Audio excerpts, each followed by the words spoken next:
وله الجوار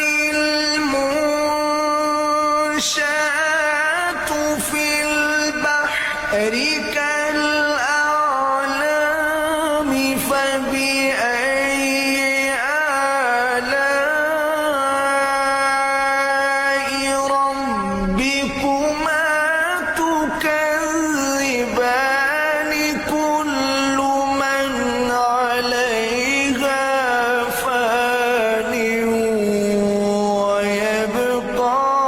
وجه ربك ذو الجلال